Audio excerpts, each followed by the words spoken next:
Is your puppy biting everything in sight? Your hands, furniture, clothes. And you don't know what to do to control this phase? Don't worry, because this behavior is completely normal. Puppies explore the world with their mouths, and biting is part of their growth process. But even though it's natural, it's important to teach your puppy to control this behavior from an early age to prevent it from becoming a problem in the future. The good news is that there are effective and simple ways to train them, without punishment and in a positive way. If you're tired of being bitten by your puppy or want to prevent it from happening, this video is for you. We'll understand why puppies bite, show the best strategies to reduce their biting, and ensure they learn to interact without hurting anyone. Let's go. Why do puppies bite? If your puppy is biting everything in sight, know that this is completely normal. But before trying to correct this behavior, it's important to understand the reasons behind it. Puppies use their mouths to explore the world, just like human babies use their hands. Biting is a way to discover new objects and textures. One of the main reasons for this behavior is teething. During the teething phase, which usually occurs between 3 and 6 months of age, puppies feel discomfort in their gums, and biting objects helps relieve this pain. Additionally, puppies learn to socialize through biting. When they play with their littermates, they bite each other to test boundaries. If one of them bites hard, the other reacts with a yelp and stops playing. This teaches the puppy to control the strength of their bite, an essential skill for their interaction with humans and other animals. Finally, biting can also be a way to expend energy. Puppies are full of energy and need physical and mental stimulation. If they don't have an appropriate way to release this energy, they may end up biting furniture, shoes, or even your hands out of sheer need for interaction and fun. Now that we understand why puppies bite, let's talk about how we can teach our little friends to control this behavior. Avoid high-pitched and exaggerated tones. Using an overly animated and high-pitched voice, like we do when talking to babies, can stimulate puppies to bite even more. This happens because the high and excited tone of voice activates the dog's playful instinct, making them see the interaction as an energetic game. Puppies are naturally stimulated by lively sounds and quick movements. When we speak in a very high and excited voice, we can make them even more enthusiastic, leading them to jump, bark, and bite as part of the game. This is especially true for dogs with high energy or breeds more prone to intense physical interactions. Additionally, if a caregiver uses this tone of voice to correct a bite, the puppy may interpret the correction as an invitation to continue biting. The ideal approach is to speak calmly and firmly, without exaggerations in intonation, so they better understand the limits and reduce this behavior. Use positive reinforcement. One of the most effective ways to teach your puppy to control their biting is by mimicking the learning they would have with their littermates. As we've seen, puppies learn to control the strength of their bite while interacting with their siblings, because if one of them bites too hard, the play ends. We can use this same method to teach bite inhibition at home. Whenever the puppy bites your hand too hard, make a sound of pain, like a high-pitched ouch, and immediately stop the interaction. This helps the dog understand that the bite was too intense. Then, reward good behavior with treats and affection.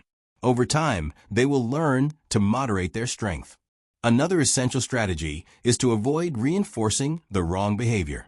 Similarly, if the puppy perceives that biting hard is a way to get your attention, it may end up reinforcing this behavior.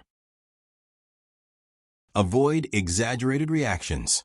Shouting, laughing, or quickly pulling your hand away can make the puppy see the bite as an invitation to play even more, reinforcing this unwanted habit. When a caregiver shouts or gets startled when bitten, the puppy can interpret this in two ways, either as an incentive to continue the play, since they received an animated response, or as something scary, which can create insecurity and stimulate defensive biting in the future.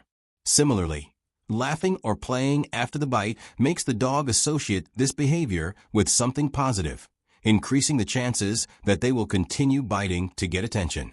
Another common mistake is quickly pulling your hand away. This movement awakens the puppy's natural hunting instinct, making the bite even more intense, as if it were a game of catch.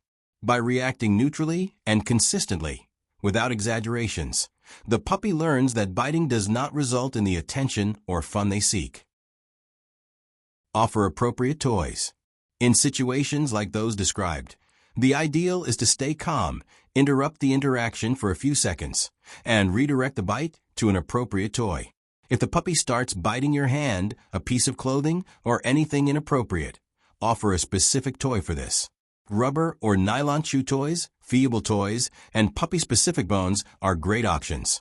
This not only teaches what can be bitten, but also helps relieve teething, discomfort. Games that stimulate the puppy in a healthy way also help reduce unwanted biting.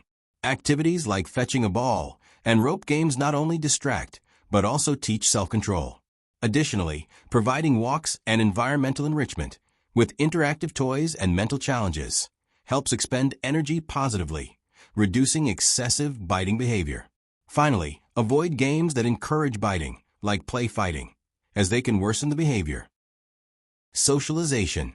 Socialization helps the puppy learn to interact appropriately and control the strength of their bite. This happens because by having contact with different people, animals, and situations, the puppy learns to better handle new stimuli and develops more self-control. As we've seen in the first months of life, puppies usually play by biting everything and everyone, especially their littermates, and learn to moderate the intensity of their bite. When a puppy is separated from their mother and siblings too early, they may not have learned this limit, making their bites more intense and frequent. Proper socialization continues this learning process. In addition to interaction with other dogs, socialization with people is also essential. By having contact with different types of people, the puppy learns to behave more calmly and confidently. This reduces fear, anxiety, and even frustration, which can be factors that lead the dog to bite. Obedience training. Teaching basic commands like no, drop it, and stay is an effective way to control puppy bites. Obedience training helps the dog understand boundaries and respond better to the caregiver's instructions, making coexistence more harmonious. When a puppy learns to obey, they develop self-control and understand that there are rules to follow. Commands like drop it are especially useful when the dog is biting something inappropriate, as they teach them to open their mouth upon receiving the instruction. Additionally, training the puppy to focus on other activities, like sitting or giving a paw, redirects their energy to positive behaviors. Finally, if your puppy is very agitated and biting excessively, give them a calm time in a quiet space until they settle down. This helps reduce excitement and teaches self-control. With patience and consistency, obedience training reduces bites and contributes to a more balanced and sociable puppy. Remember, your puppy doesn't bite out of malice, but because they are learning about the world around them. Reducing puppy bites requires patience, consistency, and the right techniques. From socialization to obedience training, each step helps your dog understand boundaries and develop more balanced behavior. Avoiding exaggerated reactions, using the appropriate tone of voice, and redirecting bites to appropriate toys are essential strategies to make this phase smoother. By following these tips, you'll be on the right path to reducing your puppy's bites and ensuring harmonious coexistence. If these tips were helpful to you, share them with your family and friends who love dogs. Don't forget to leave a like and subscribe to the channel for more content about the pet world. And tell me in the comments, does your puppy also love to bite? How have you dealt with it? We'd love to know. Thank you very much for watching, and see you in the next video.